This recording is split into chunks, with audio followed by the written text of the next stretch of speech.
Hi, I'm BJ, and this is the Arcane Alienist Podcast.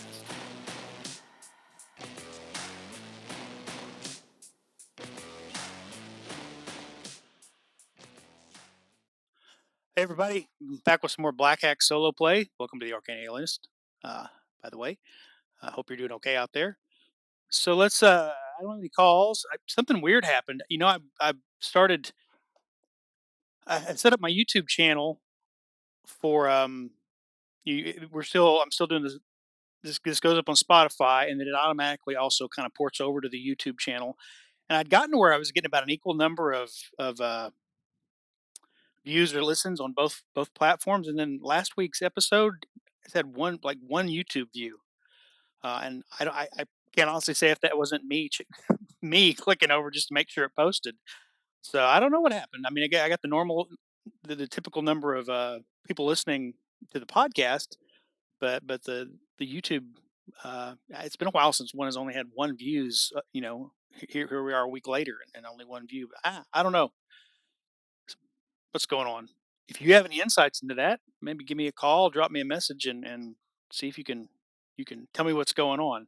Of course, I'm not in this for fame and fortune. This is more just a hobby and an outlet, and it's kind of my own personal kind of as a creative outlet and in a way kind of my own. I guess it's therapeutic for me. So, if I get a couple people viewing or if I get 1,000 people viewing, it doesn't matter. I've never had 1,000 people viewing, by the way. Don't let that last statement mislead you. Anyway, let's see what we're going on. We've got Dolan in my solo play, the Black Sword Hack. He has come home to see to the remains of his brother and has found out his brother has died of an illness. I think last time we didn't have a lot of action going on. Maybe we'll get a little more of something interesting happening this time around. Again, I'm trying though not to make the episodes excessively lengthy. So um, let's see what we got. We'll just dive into it and see how far we get. So we had previously kind of randomly determined that a second person would take ill with this mysterious illness that led to the death of Dolan's brother a couple days later. So we're gonna kind of time jump. Dolan's just kind of been taking it easy around the house. He's given a little time by his employer to rest, recuperate from his journey, grieve for his brother. Um, but now a second guard takes ill, and so this is where we'll jump in. At this point, we'll say the head of the house, who I've named Dama Amaya, is going to bring in Dolan to talk to him, uh, and her. Sorry, talk to her. And when we come in, so Dolan enters the room. She's there along with Doctor Esty, the house physician, the captain and the guard, and her kind of head of household, Major Domo Oyer, who kind of popped in there in a couple of scenes last time. Um, So the illness is explained in a little more detail. Again, this sort of slow, febrile wasting away. The physician sort of seems to be able to make the person somewhat comfortable, slow it down, but is not the the the, the disease is unknown. The symptoms, it's a fatigue and wasting and fevers are sort of like a lot of diseases and illnesses have that, but this physician has never encountered, you know, it's not responding to any treatments. She can't figure out what the cause is. I would imagine she has probably talked to other people in the city that might uh, advise her and has found nothing. But the only connection they can think of is that both guards were in the slum. Now, these guards have been guarding a warehouse or an old building that's going to be converted into a warehouse uh, near the slums. But both the two have died actually entered the slum. Why did they enter the slum? Um, well, they were searching for Adama Amaya's nephew Rodolfo. He was tasked with overseeing the the clearing out and preparations for builders to come in and rebuild this building. Um, and he takes it as an opportunity to slip into the slums and drink and gamble and visit brothels. And so I've kind of imagined he's sort of a screw up. He's sort of a uh, the idle rich. He's born into wealth. He's never had to take a lot of responsibility, and so here's his chance to kind of maybe just go make sure that this should be simple. The guards are there with you.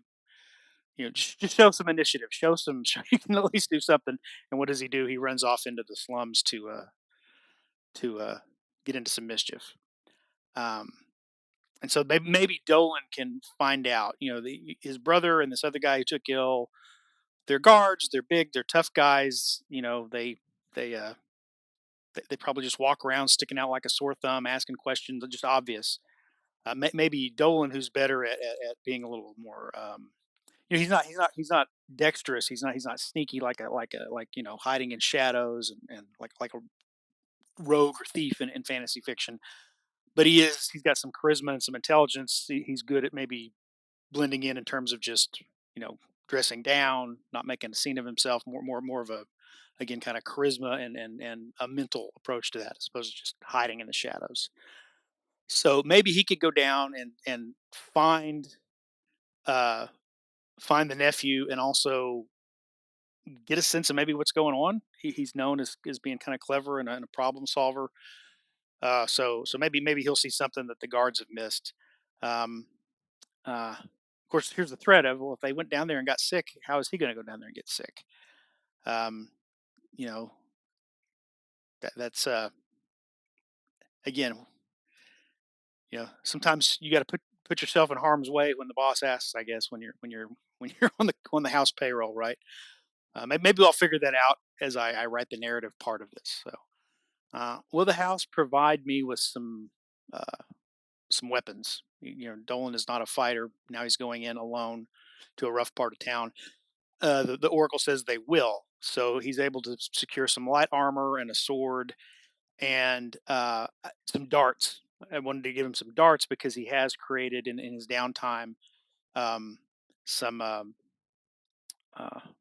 poisons that he can use to, they're not death poisons, but they'll use to like slow down and drug enemies if he can hit them with a dart. Although with his low dexterity, it's not a great chance of it, but at least he has it if he needs it. Um, since he mostly had gathered up stuff and made poisons instead of healing darts, healing salves. He also asked if he can take some healing bombs from the doctor. She says yes, um, but he needs to let's see. Yes, will they be given freely? I get a yes, but on the oracle. So that to me, I conclude that means he'll have to take some downtime to replace what he uses. And he I say there's a D6 available, and I rolled six, so he's got some healing salves along with his poison darts. And I decided he'd apply the darts to poison to a few darts and then leave some just doses in vials. So new equipment was for him: leather armor, sword, his chakrams, um, six darts, five doses of contact poison, seven healing bombs because he had one healing bomb that he was able to create on his own, and with his money he inherited from brother, he's now got 62 silver argent coins. Um, how long ago was this nephew seen at home? I rolled a d6, got a 3 days ago. So we'll say that night he um, headed into this. That night, Dolan goes into the slums to have a look around in the evening, and he'll try to be subtle. He can't hide in the shadows so much, but he'll try to just not draw attention to himself. So he dresses, probably puts some clothes over his leather armor so that it's not sticking out. I mean, this is a world with adventurers, so just because you've got leather armor, obviously under some plain traveler's clothes, probably doesn't mean that you're that of much of a spectacle. Um, so he heads into the slums, and I'll start with the taverns. I make a charisma check. I got an 18. That is bad because this is a roll under. His charisma is 12. This is a roll under system, so I got an 18. So there's actually a table in Black Sword Hack about how to gauge NPC reactions based on your charisma checks. Um, People are disinterested. She's checking around a couple of taverns, and it's not even that the people are hostile. They're just brushing him off, like not really real helpful, more just out of disinterest. Um, well, then he'll try the brothels and decide that he's gonna throw a bribe in when he comes in. So he goes into a there is a charisma check. Um, I decide with the bribe I'll get an advantage, and this is funny. I rolled a 20, which is a critical failure, and I rolled a 1, which is a critical success. So that was an interesting outcome.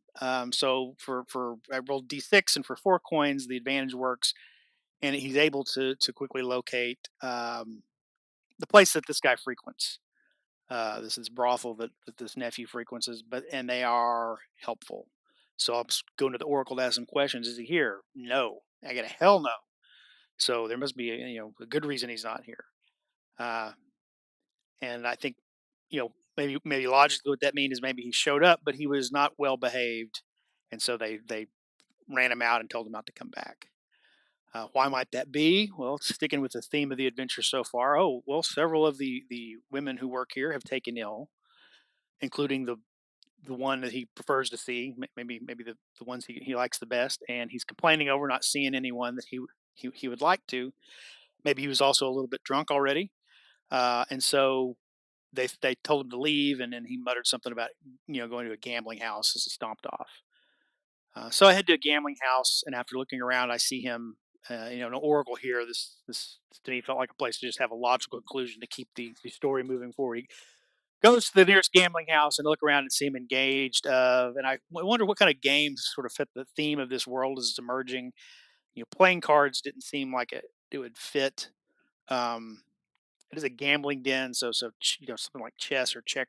Some draughts. No, rolling dice is kind of cliche. So I decided they're playing some kind of game using dominoes, and I looked for different games involving dominoes because dominoes have been around for a long time.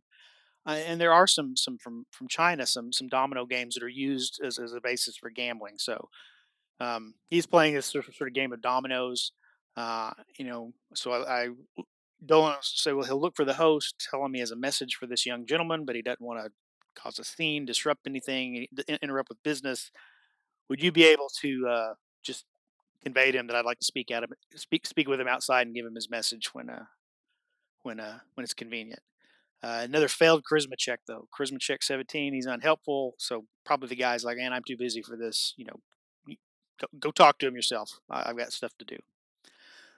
So I decided to subtly move near him without drawing attention. It's crowded. He's distracted. I'll try to, and again, not sneaking, but just trying to look nonchalant.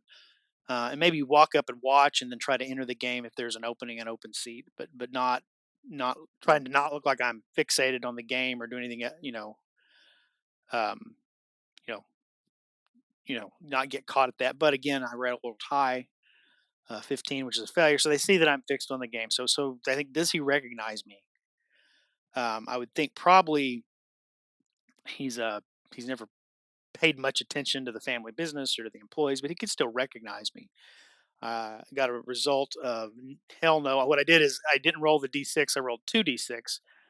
What they say is if you can roll with advantage, basically advantage or disadvantage on the oracle by adding a second d6 based on just if you want to skew it a little bit towards yes or no. I tried to skew it a little bit towards no, and did get the hell no. So he doesn't recognize me, maybe because he doesn't pay much attention to household employees and servants, and I'm also not dressed as I normally would be. So the dealer asks if she can help me. Uh, I'll try to bluff my way into the game by saying I don't know this game. I'm just trying to learn by the rules, and this seemed like the best place to observe back here in the back, kind of not in the middle of the room. I got a success of an 8. I rolled an 8 on my charisma check there. Ask if I can play a hand once there's an opening, and a short while later, I do get to sit down and play the game. The strategy sort of, I would think, is probably with dominoes like cards. You're trying to estimate the odds, count cards, think about the likelihood. There's no bluffing involved. Just sort of having to think about uh, what's likely in the hand of other people. Intelligence check 16 failures, so I'm unable to master the game enough to gain an advantage. Uh, but I could probably just play down, uh, you know, make suboptimal choices so that I lose a little bit of money. Again, do I lose my hand? 2d6 skew. Again, kind of the oracle skewing towards losing. Yes, I lose the hand. I lose d4 coins, so I lose a coin on the whole. So probably some give and take. It's not just one coin and lost and we're done. There's probably some give and take for a few rounds and go on the whole one silver coin.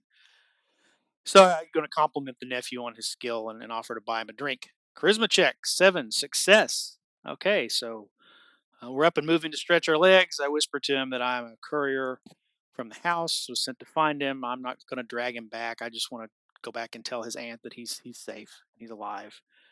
Um, was he aware of the previous guards that came to find him and couldn't? No, he's pretty good at laying low, so he didn't even know they had come and looked for him.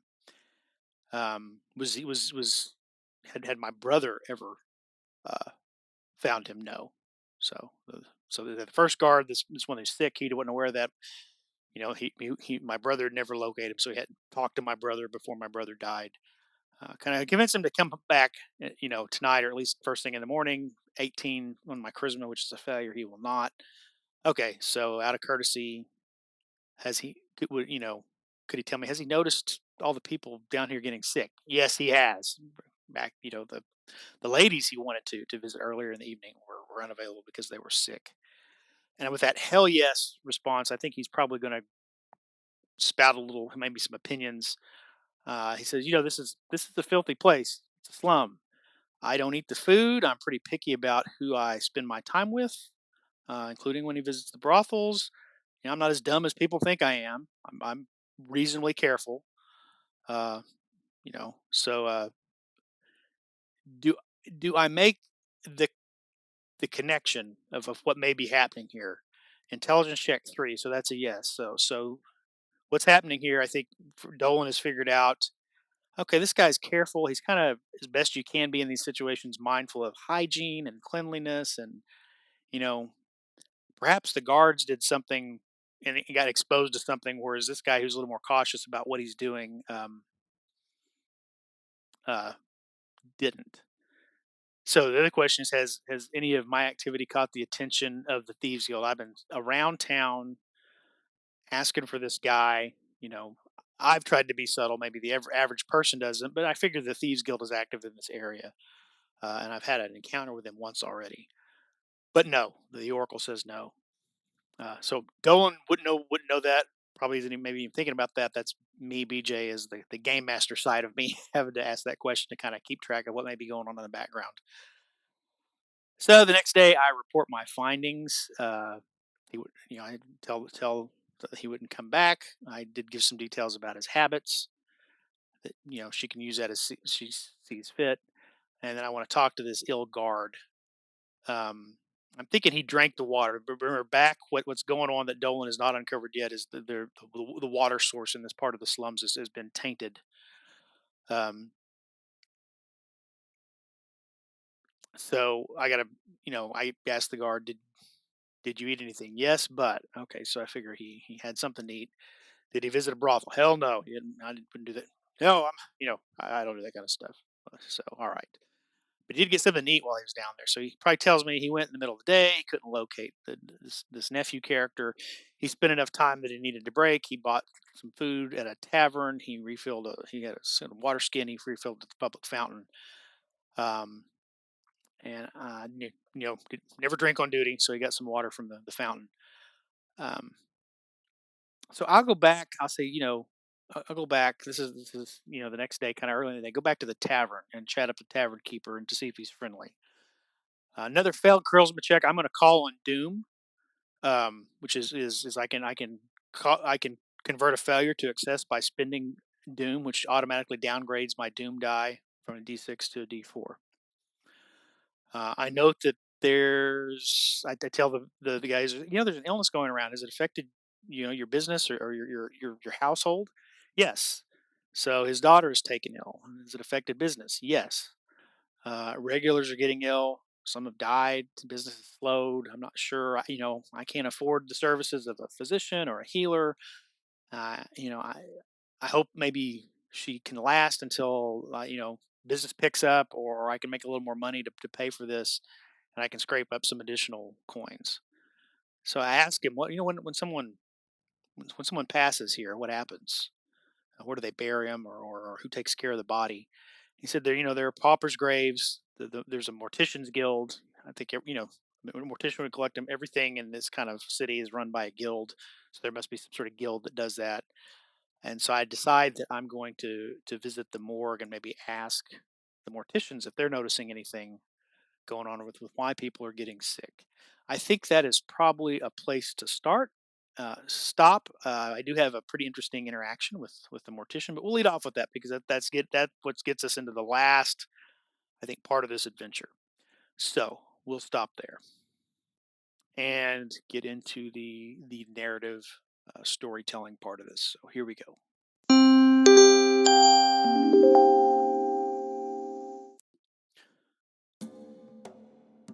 2 days had passed.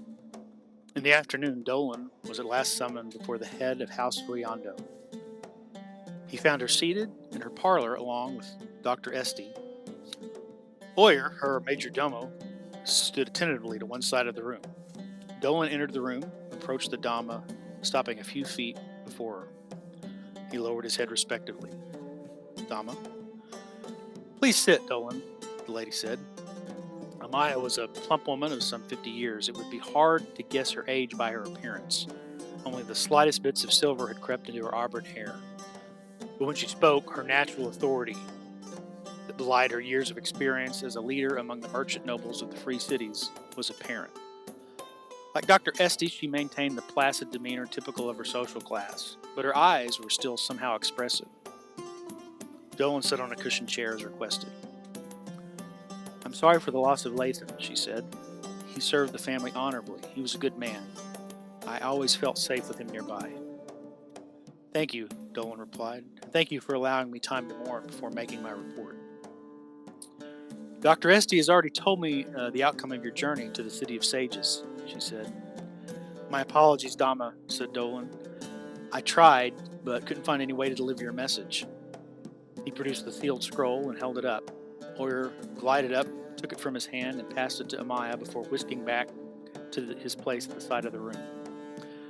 I'm sure you did all you could, the Dama said. It is strange. I'll have to make inquiries. But you needn't worry about that. I have another task for you. We acquired a property near the slums. There are a number of derelict buildings in that area that are ideal for warehouses. I purchased one and placed Rodolfo in charge of its restoration. Rodolfo was the Dama's nephew. He was a young man, about the same age as Dolan. He was not known for being particularly ambitious or particularly reliable. Amaya continued. My nephew has a number of vices, gambling and whoring being chief among them. I should have guessed putting him that close to the slums would be too much of a temptation. When he should be overseeing the work, he slips away to amuse himself. I've had to send guards into the slums to find him when he doesn't return on his own. She nodded to Dr. Este. Another of the guards has fallen ill, the physician said. It's the same as with your brother. The only connection I can see is that they both were sent to the slums at separate times to find Rodolfo. And now he's disappeared again. 3 days this time, Dama Amaya said. He's a liability to the family name and to the family business. But more than that, I'm just worried that he's taken ill himself and is holed up somewhere. At any rate, he's good at dodging the guards. They aren't very subtle. You give a man a sword and suddenly every problem starts to look like something that needs stabbing. I thought maybe you could find him your way. Dr. Este cut in. We know the illness is not contagious from person to person. If you're cautious, you're probably safe. Probably? Dolan wanted to say, but he thought better of it. He was being given a task, one that served both the house, but also might help him better understand what happened to his brother. So be it. By evening, Dolan had entered the slums. He managed to eke out one healing balm from the trip in the garden. Dr. Este had given him half a dozen more on his word that he would create a replacement batch for her when he returned. He'd also crafted several doses of poison and brought with him 6 small darts, which he kept at his belt. He hoped not to have to use them. The captain of the house guard had also granted him a sword and a light cuirass of hardened leather. Dolan visited a few taverns, but to no avail. It was hard to say if the people he spoke to actually knew nothing or were just too disinterested to make an effort in at being helpful. He decided to change course and headed for the nearest brothel. For a few coins, the madam acknowledged that Rodolfo had been there, but not on this particular evening. She pointed Dolan to another place he was known to frequent more often. "He's not here," the woman said at the new place, "and he's not welcome back. I told him as much, but you can remind him again if you find him." She then explained that Rodolfo had been there a short while ago and become upset when his favorite courtesan was unavailable, nor was his second or third choice. "Some sickness is going around," she said. "Several of my girls are down with a fever." Rodolfo's behavior became increasingly more loutish and he was thrown out. The madam suggested to Dolan that he check a nearby gambling den. At the gambling house, the young noble was fairly easy to spot. He had done well to dress the part of a commoner, but Dolan knew his face. Rodolfo was seated at a table near the back, engaged in some sort of game involving dominoes. Dolan looked around the room until he spotted the man, who was clearly the host, and approached. "Pardon me, sir," Dolan said. I bear a message for that young gentleman over there." He nodded towards Rodolfo. "The news is unpleasant. I would hate to disturb the commerce of your establishment by creating a scene. Would it be possible for you to request he speak with me outside when it's convenient for him?" The room was busy, and the host had already grown impatient even at this short interruption of a few seconds. "I've got enough to do, keeping an eye out for cheaters and pickpockets," he growled. "You're free to approach him yourself, but you're right. You would hate to cause a scene." The man glanced sideways towards a large fellow standing a few feet away. He was easily as wide as two men, and Dolan's head would have barely reached the brute's shoulders. Dolan nodded his understanding. Carefully, he picked his way along a circuitous path towards Rodolfo's table, trying to be subtle and nonchalant. He thought to insert himself into the game and engage the Dama's nephew socially, but the seats were all full. He stood unassumingly to the side and watched, but it was impossible to go unnoticed. "Can I help you, friend?" the hostess running the game asked. "Pardon my stare," Dolan apologized. "The game is unfamiliar to me, and I hope to watch a few hands before giving it a try." Technically, that was true, despite his larger motives. Everyone at the table seemed to take him at his word. He figured greed was his ally. Every gambler dreamed of fleecing a novice. Rodolfo showed no signs of recognizing him. That was to be expected. Rodolfo had never attended much to family business, which included knowing his family's employees. Likely, he would only recognize those that attended him personally. "This table is far enough back that it seemed like the only place to stand out of the way," Dolan continued. If I'm intruding, I'll move on." "No, please stay," the hostess smiled. "You can join us at the next opening." Her voice was practically a cat's purr. Darla wasn't sure if that was flirtation, intended to get him to stay, or just her anticipating her cut of the winnings. A short while later, he was seated at the table. The game involved each player creating two hands from their stack of dominoes and trying to beat the two hands of the hostess. Dolan grasped the strategy well enough to stay in the game, but threw a few hands to maintain his facade. "You play well," he complimented Rodolfo, after the noble won a couple of rounds in a row. "If I don't stop soon, you'll have all my money." "Well, it takes time to master the game," Rodolfo said with a grin. "Unfortunately, that comes with a cost." "I suppose that's true of any skill one would wish to master," Dolan replied. "But I don't think this is my night to master a new skill." "But if you quit now, I won't get the rest of your money," Rodolfo said. "The drinks in this part of town are cheap, but they aren't free." "Allow me to cut out the middleman," Dolan offered. I'll just buy you a drink." Dolan sat and watched Rodolfo play 3 more rounds. After tipping the hostess, they rose and departed, making their way outside towards a tavern across the street. "I'll level with you," Dolan said as they neared the tavern door. "Your aunt sent me to find you. I'm a house courier, although I don't think we've actually met before." Rodolfo paused and his posture went stiff. "Look, I don't intend on trying to drag you back," Dolan said. I doubt I could if I wanted to. "But for her sake, will you come back with me, or at least come home by morning?" Come back to the comfort of home, or come back to sitting around watching carpenters and masons repair an old building?" Rodolfo said with a laugh. "No, I think not. Now, are you going to buy me that drink?" "I can appreciate the fact that you didn't make a scene back there. The house guards she normally sends aren't so subtle. I've gotten pretty good at dodging them, so I'm not going to hold the deception against you. You seem like a good sort. The last two guards that came looking for you took ill, Dolan said. There's some sickness going around in the slums. Dama Amaya is afraid for your health more than any dereliction of your familial duty. This place is filthy, Rodolfo said, sweeping his hands around him. Look at it. But I'm careful. I don't eat the food here. I'm very picky about my choice of drink and even pickier about my choice of intimate companionship. I'll be all right. I'm not as stupid as people think I am. Now, about that drink. One of those house guards has died, Dolan said. He was my brother. Although Dolan's tone had remained neutral, Rodolfo was taken slightly aback. I'm sorry, the nobleman said after a long pause, and he seemed sincere. Who was your brother? Latham, Dolan said. Oh, good man, Rodolfo replied. Now I remember. You're the two from Ulber.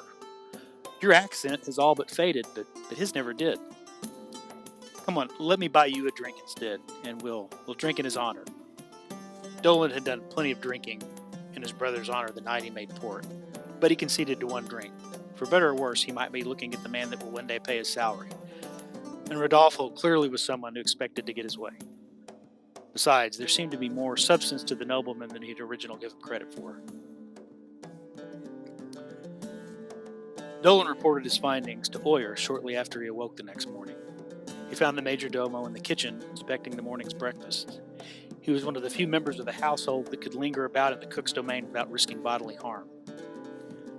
Dolan recounted how he'd located Rodolfo but hadn't been able to get him to come home. If Oyer was unhappy at having to give Dama Amaya this news of her wayward nephew, he didn't let it on. But Oyer never let on. Dolan had seen statues that were less stoic. I will inform the Dama he won't be home for breakfast, Oyer said flatly. That sparked a thought in Dolan's mind. Rodolfo had said he never ate in the slums. Moreover, he was cautious about where he went and with whom he associated when there. Dolan headed to the room where the sick guard was being treated. The man was weak but able to converse. A few pointed questions revealed that he had spent the entire morning and better part of the day searching for Rodolfo.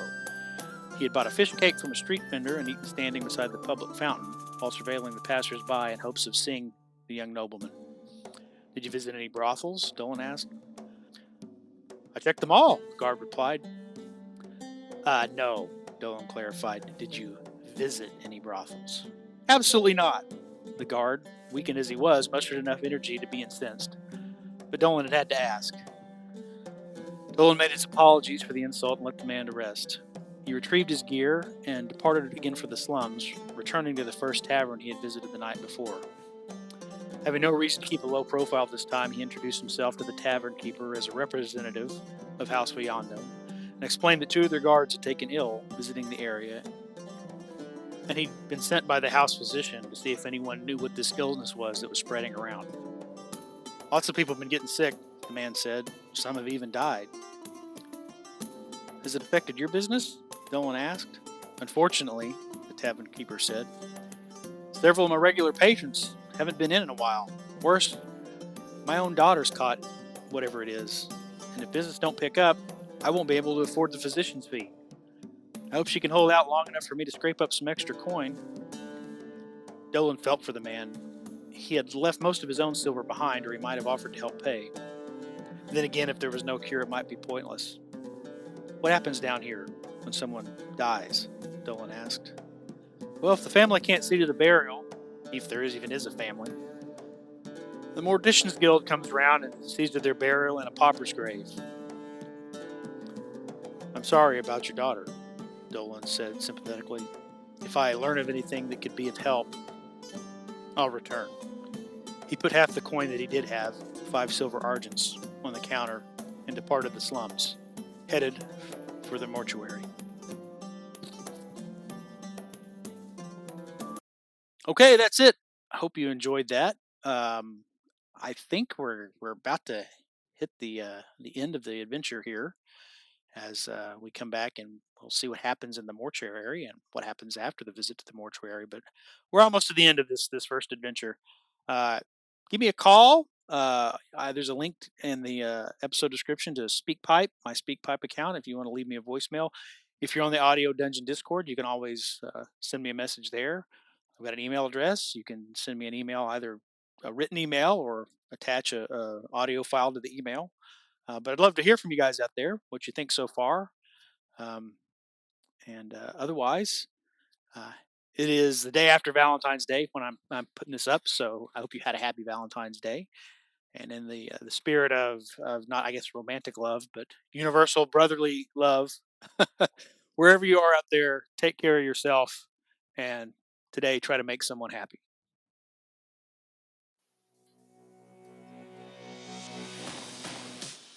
Thanks for listening to the Arcane Alienist podcast. The music you're hearing is "Come and Get It" by Scott Holmes Music. The cover art is by Dave Bone. Be sure to check out his stuff at ironseer.com. You can leave me a message. I have my SpeakPipe account linked to the show description. You can also send me an email at arcane.alienist@gmail.com.